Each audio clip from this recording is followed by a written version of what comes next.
Good morning, everybody. Welcome to Phoenix Contact's webinar for network infrastructure automation. This is going to be the first of a series of webinars we're going to be doing over the next month and a half. So I want to thank you for taking some time this morning to join this webinar.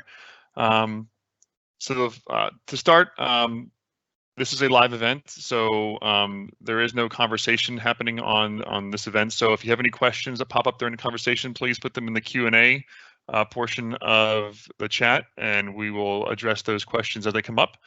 The presentation today should take about 35 minutes with some demonstrations and everything going in mixed in there as well. Today, your presenters will be myself, Justin Shade, and Yuri Camilleri. So I'm the specialist for our wireless components here at Phoenix Contact, and Yuri is responsible for our control products. So like I mentioned, this is a webinar series. We're going to kind of build on the topics as we go through the different portions of these this series. So today we'll go through some ways to manage your network devices with REST APIs. And then as we go into our next session, we'll be building on that. So we'll be taking that initial management building and then moving that into the cloud and how you can push that data up into the cloud with our PLC Next Edge Gateway. And then our final portion of this series will take you into visualization and alarming with our Profi cloud service. So the dates here are on the table on the slide. You can also find them on the registration page for the webinar series as well. If you have any issues finding those registrations, feel free to email us or anybody at Phoenix Contact, and we can get you those dates. So just to show you a little bit of an agenda here. So did a little introduction.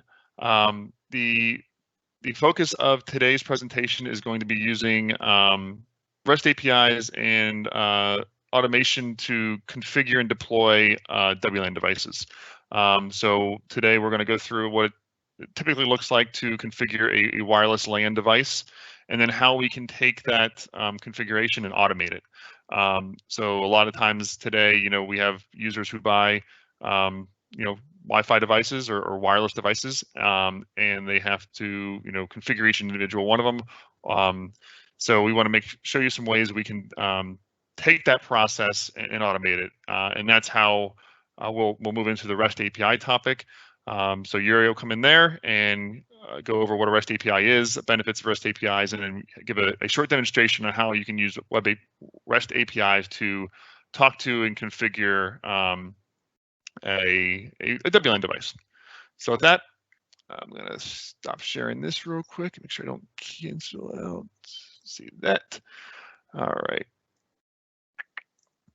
So like I mentioned, a lot of users today will buy network devices and put them into their network. And with any type of managed network device, there is some kind of configuration that's built into those devices. So you have to give it an initial IP address. You have to configure it for certain parameters depending on what the device is.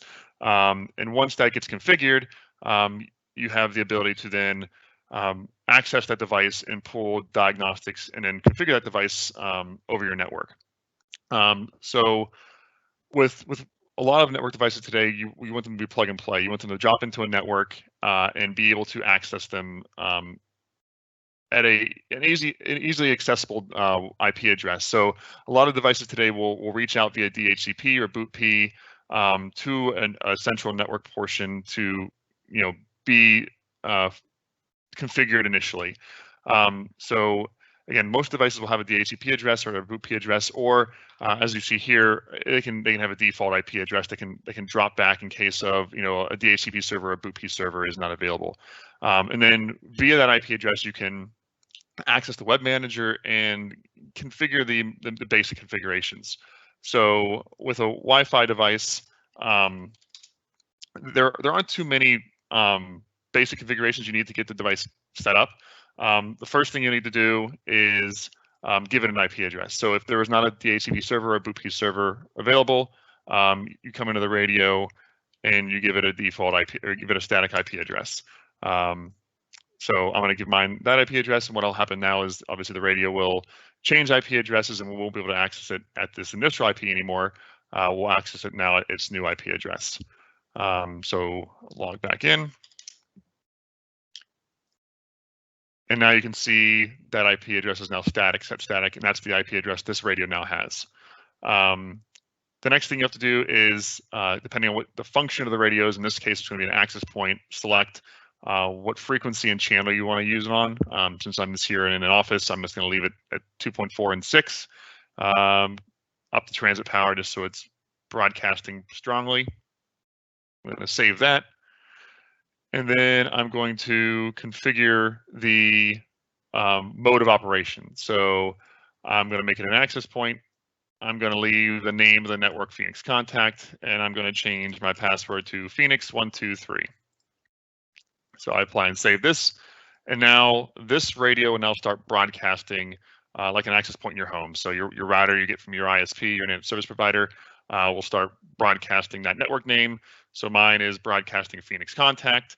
And if I take my phone and I want to connect to Phoenix Contact, I click on Phoenix Contact, I type in my password, Phoenix123, and now I should see I have a connected device. Notice my device is connected, and if I wanted to see how strong that signal is, am I connected? Is it a good signal strength? I have to be in the web manager, and I can pull up the connections page, and it'll show me, hey, I have a client connected to me. It's on this network. Here's the MAC address of the client, my phone. Here's the data rate and the signal strength. So pretty simple. Again, if you've done this in your home with your router at your house, it's not hard. It can be done pretty quickly. But the question always comes up, if I have 5 or 10 or 15 or 20 of these devices, and I want to configure all of them quickly, or I want to pull data from those devices and not have to log in to each individual web page, how do I do that? So if you look at any enterprise network, if you look at your office, your hospital, your school, there are access points that all go back to a centralized controller, and those have those functions and features built in. The pro is that it makes it a centralized location, you can configure it. The con is they cost a lot of money. There are the hardware to do that costs money, and there's licenses depending on how many access points and everything you have to do that. So they're there. It's not a new concept, but it can be a more expensive concept. But what a lot of vendors and vendors are building in today are hooks and ways to communicate to the devices, so you don't have to pull up a web page. This web page is puts more processing power into the radio. It has to pull up a web page. It has to be able to process that data and send it over the network. There are lower data options available that can be less intensive on your network, and that's really where these new functions like REST APIs are coming into play, allowing you to talk to devices and pull data from them without having to pull web page up individually. So with that, I'm going to pass it along over to Yuri and let him go into the different aspects of that REST API concept.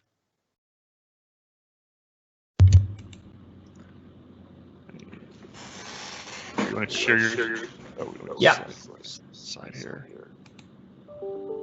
Send myself live over here first. Hey guys. So good morning. Thanks Justin. So my name is Yuri Chamarelli.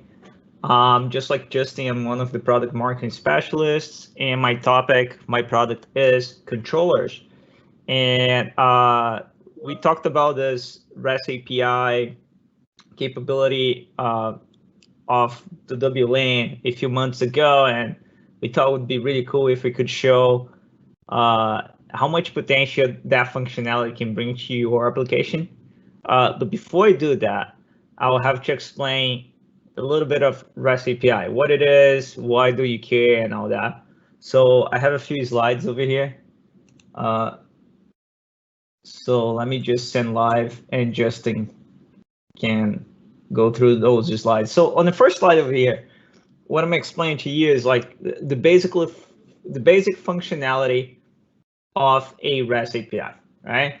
So you may not be familiar with the name REST API. API stands for application interface, but you use that every day, right? So it's as simple as what you see in the screen right now. You have a database, a place where your data is stored, which can be accessed by a web server, which is like a web page, right?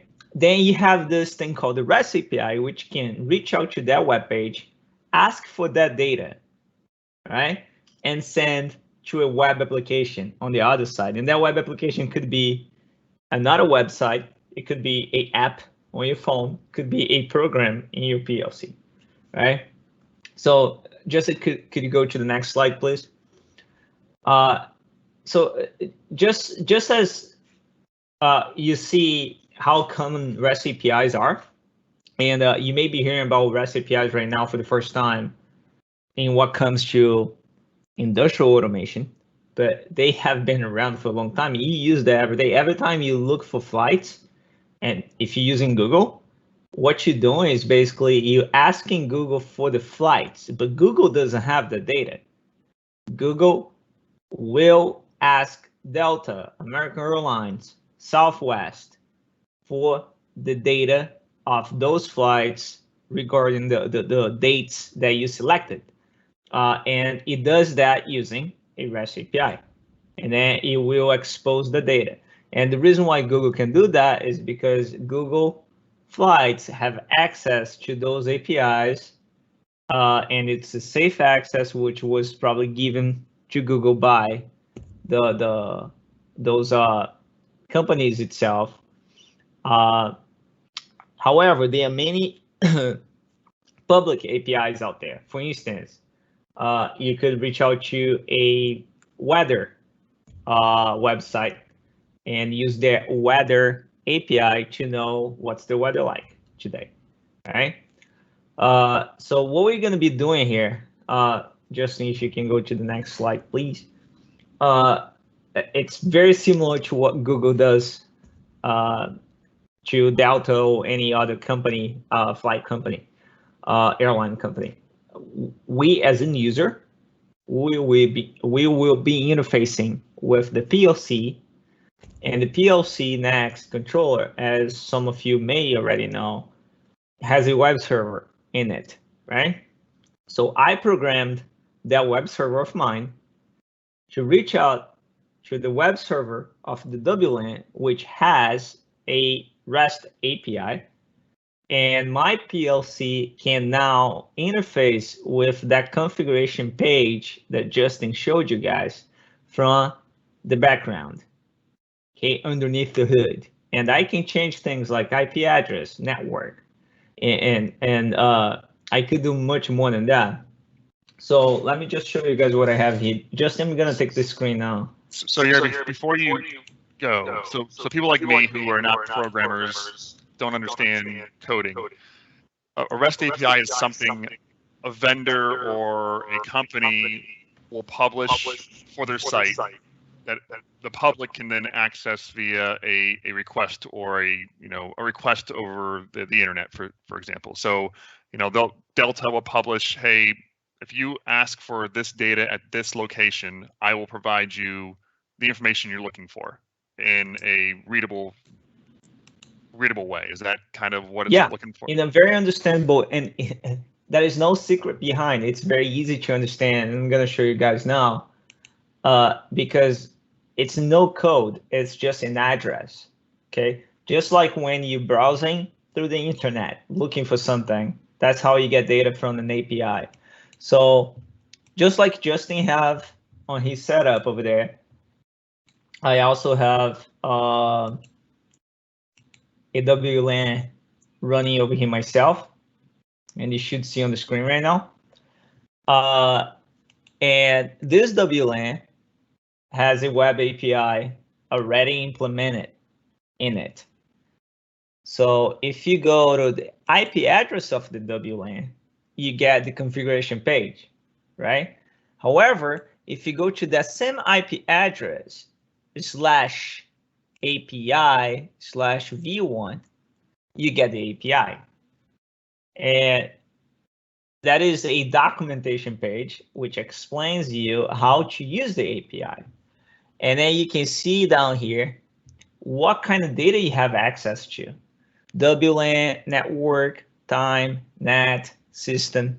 So let's open WLAN, for instance. And then you're going to see those, and it may get a little complicated right now, but in fact, it's not. So you see what's in the square and it has a color, like get, patch. Those are REST API calls. And REST APIs, they have functions that you can execute to get data or send data to it. For instance, get allows you to see data, as opposed to patch, which allows you to patch data into the API or change something that is already there, right? So if you click on that, get WLAN, for instance, you're gonna see that, and it's really cool the way we implemented this, because you have a option over here that you can try it out, and it gives you, will give you, if you know the password, of course, will give you the IPI address. And you see the request URL is where you go to get your data. And it's no complicated, because it's basically you typing on the browser what you're looking for. So I know my data is behind that IP address. I know my data is in API v1. Now I want to know what's up with my WLAN. And you just do /WLAN. So if I copy this in my web browser right now, I will see the data. See, I can see that its outdoor mode is disabled. I can see the country. This radio has been, this WLAN access has been configured to. I can see a lot of stuff, right? If I want to see even deeper than that, I can go and get my interface by port ID, right? And I can see what's going on in that specific interface, right? So right here. So now I'm going for WLAN /interfaces /101, which means my interface number 1. And then I can see that I'm ready, I'm enabled. I can see the bandwidth, so I can see a lot of data. And Justin, I honestly, I don't know which half of those may, but I know that depending on your application, you may be interested to know the bandwidth, how many clients you have set up, and all that. So anything you like to add over here, Justin? So this is basically the stuff of the vendor setup. So you made that call to that location, and the vendor is allowing you to see this information, which on your screen, it's exactly what you see in the web manager, but you just don't have to go to the web manager for it. You can make a low bandwidth call over your network versus having to pull up the web manager, correct? Yeah. So now the question is, okay, why do I care, right? Why do I care? Yeah, I like web pages. So I don't like strings of text. So I like web pages. Why do I care about these REST API calls? Yeah. So why? The question is like, so you're telling me that I can have an IP address with some /something else, and I can go grab some data from my screen. But what does it mean? What can I do with that? Why is it important? Why do I care? And I tell you why. So once you have a API running like this, and you can actually go to a web page and access that kind of data, it means that you can also use that data in your own APIs or web pages. So let me give you a simple example. Let's say that you have a machine and you want to enable your customer, okay, to change the IP address of that machine without changing everything else that they could change in the web page management. So if they go in here, they can break things pretty easy, right? They can go in here, they can break whatever, right? it's complicated because there are many options, right? So if they are not a engineer, they're more like maintenance or operations, they don't know what you're doing here, right? So what if you could make this easy, right? That's what the API can provide to you. So I designed my own web page using my PLC Next, and here's what I see. Now I can see my IP address, my subnet, my gateway. I can set up my Wi-Fi and the password for my Wi-Fi. All right, and here's my radio status in real time. So if I want to change my IP address, all I need to do over here is type a new IP address. I'm going to do 14 now. I can change my subnet if I like to. And I can change this from 1 to 100, for instance. And I hit set, right? And you're going to see that it's going to change over here in a minute.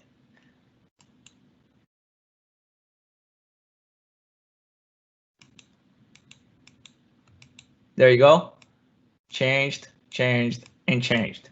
Now, my radio is no longer here, where it was, but I can find my radio under 14. So the IP address changed. The IP address for my API also did change. If I want to go back there. So I'm basically controlling the API using this page that I have designed myself to make it easy. So that's one user case. There are so many user cases, but that's one of them. What if you want to make things easier? Yes, you can make things easier for your operator or for your maintenance team. Another application would be, well, you know, I have 50 units that I need to deploy this week. And they all gonna have the same configuration. They all will have the same IP address, and they all connecting to the same gateway, or even if they have different Wi-Fi connections. You could have a script, okay, a logic, which could be something similar to this. You can design your own page to do it. Or you could have something running in the background, which can find your radio using the REST API, can assign an IP address to it, save it, then it tells you, we're done. You can remove that, plug your next radio, do it again, remove, do it again. So you can automate your configuration process and save time, right? All right, Justin, questions? So looking at there on the right-hand side, your radio status. You took your controller, your control platform, and you're running a cycle or a script that's just going out every X amount of seconds and pulling in that data, those reads, those reads from that API string that we had on the other page you were showing, correct? Mm-hmm. So that's it. Every 5 seconds, so I have a little script in the background over here in my PLC Next. And I use REST API calls, basically this, right? Every 5 seconds, I tell my PLC to go to API, V1, WLAN interface, 101, grab that data from position number 1 and show me over here. So that's what it's doing. Every 5 seconds, goes over there, looks the data, and shows me on the screen. And the one on the left is a set. So I type down over here whatever I like, and when I hit set, my PLC grabs whatever is here and sets on the same address. That's it. So I'm thinking in my head now. So if I have a device deployed, and I know as the OT operator that this radio is only supposed to ever have 2 or 3 devices connected to it, I could have a controller that's reading in the number of connected devices on a 5 or 10 second circle or cycle, and if the number of connections goes above a threshold, I could get an alarm. I mean, that makes sense, and that's something we could do with a controller. You could send an alarm to somebody, shoot a light off, turn the radio off if it sees that. You could. For security functions. You could. Yeah. So the radio has all the data that you may want to monitor over here. So network, for instance, you could see what's connected to your network. On the WLAN, you can have connections. I mean, all that it's available within the API. So again, the API it's not something you need to design. You just need to learn how to use it. But it's not even learning how to use it. It's just knowing the API address, which is again the way the WLAN manages that is really easy, because as long as you can come to this page called API v1, you can see all the addresses over here, and then you can learn them, and then you can do your calls like I did over here.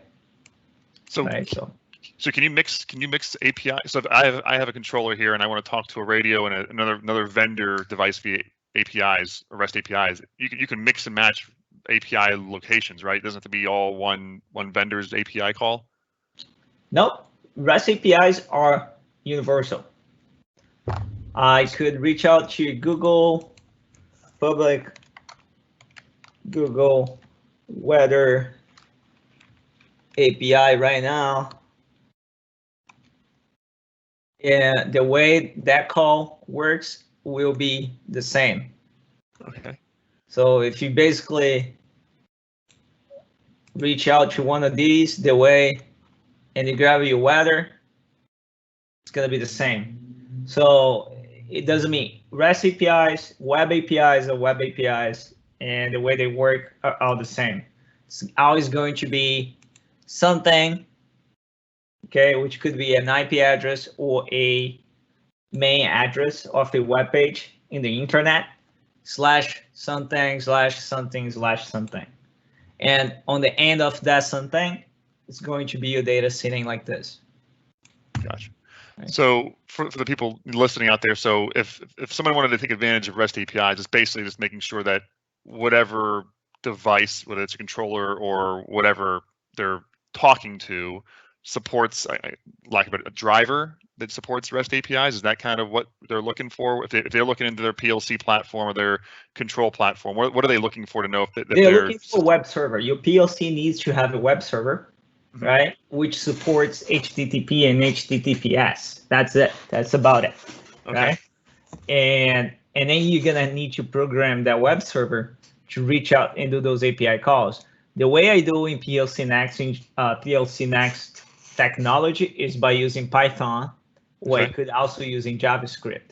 So now you're gonna ask yourself, I know nothing about Python or JavaScript, so I'm not interested. So it's not about you knowing that or not. It's whoever's gonna be executing that code.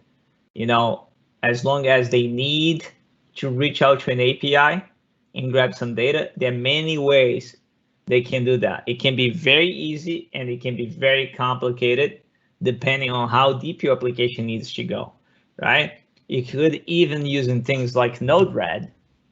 For those familiar with, Node-RED is a very easy way to do, REST API manipulation. You use those blocks and you can build your flow diagram and read an API, write to an API, and so on. But if you want to go full blown and design a whole Python interface, you also can do it.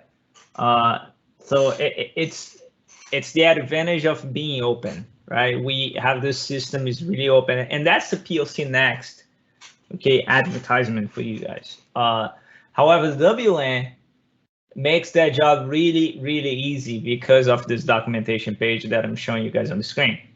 And you could do that from anywhere, from an IPC, from your Windows system, your Linux system, from someone else's PLC. As long as you can do web access, HTTP and HTTPS, you can manipulate and work with web APIs. Okay. I mean, to me, that's great just from a management and a security aspect. I mean, if you take these calls, I mean, again, I'm looking at it, if I have a user that has 10 or 15 radios, I don't want to have to pop into 10 or 15 radios anytime there may be an issue. I can take, I have my PLC programmer pull these APIs off my devices or whatever devices we're talking to, for example, whether it's a radio or a switch or a drive, whatever that is, and pull that into my control system and then visualize what, like you said before, what I want to see. I don't necessarily want to see everything in the web manager because that's more than I need, but I want to see, hey, is the radio on? How many devices are connected? What data the shop floor people need to see, and get alarms on things I want to see. So now I can take that and customize it to the way I want to see it versus what the vendor thinks you want to see, right? And allow it to be more customizable to that user. Cool. I mean, I think that's really cool. I mean, again, I'm not a programmer. I like to see visual buttons, but I know from talking to customers, you see a bunch of radio pages, a lot of menus, and you can get overwhelmed really quickly. So now you can take the ones you actually want to see, the ones that are important to you, and drop those into an HMI screen on your control system, and just read and write however you need to see that data, versus going into the web page every single time. Yeah, that's about it. And one of the really powerful things behind REST APIs like that, it's how deployable it is, right?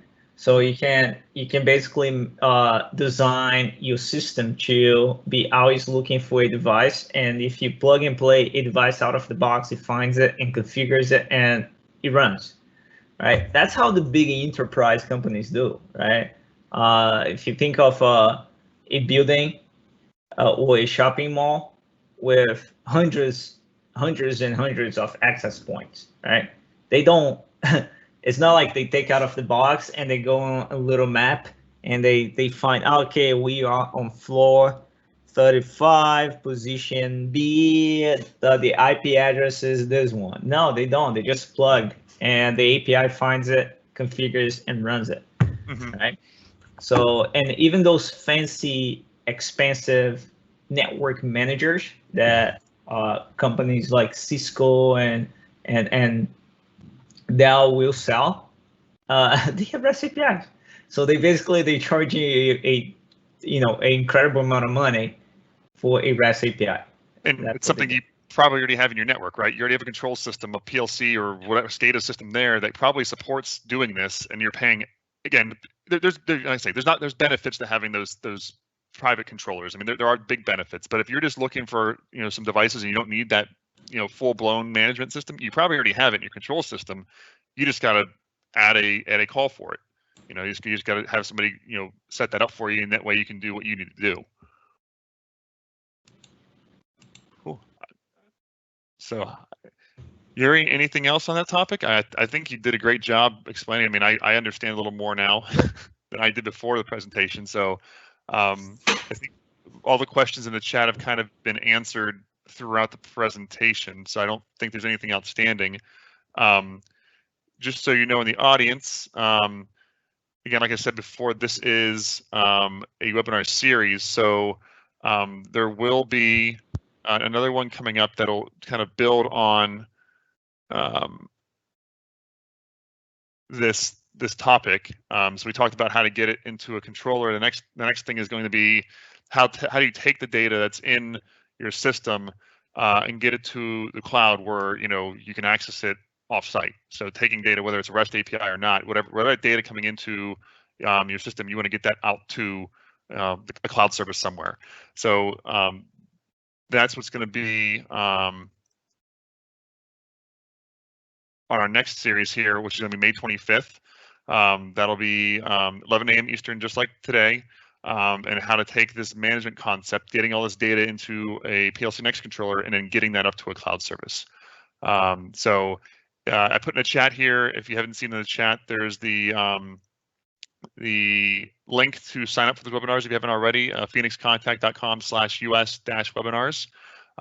There's, again, these series as well as some other topics that are going to be happening over the next month and a half. So Yuri, if you don't have anything else, I think we're pretty finished up. I don't see any other outstanding questions. Yeah, so basically, that next edition of the webinar is going to be really cool. We'll be showing the PLC Next Edge Gateway and how easy you can get data from your PLC or third-party PLC, not just the Phoenix PLC, to any cloud. But I mean, the foundation was today because you cannot do that if you don't have a good network, right? So to get any data to the cloud, first you need to accomplish connection to the internet, whether you're doing that with a WLAN, a TC router, 4G modem, or even a managed switch or something like that.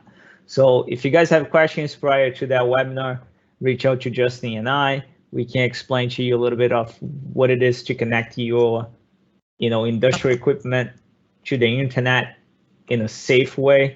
That's new to a lot of people. We understand that.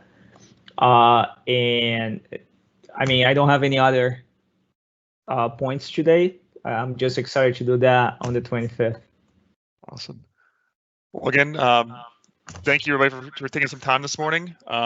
If there are no other questions that I don't see right now, I will be thanking you, and we'll see you on the 25th. Thanks, Jerry. Thank you.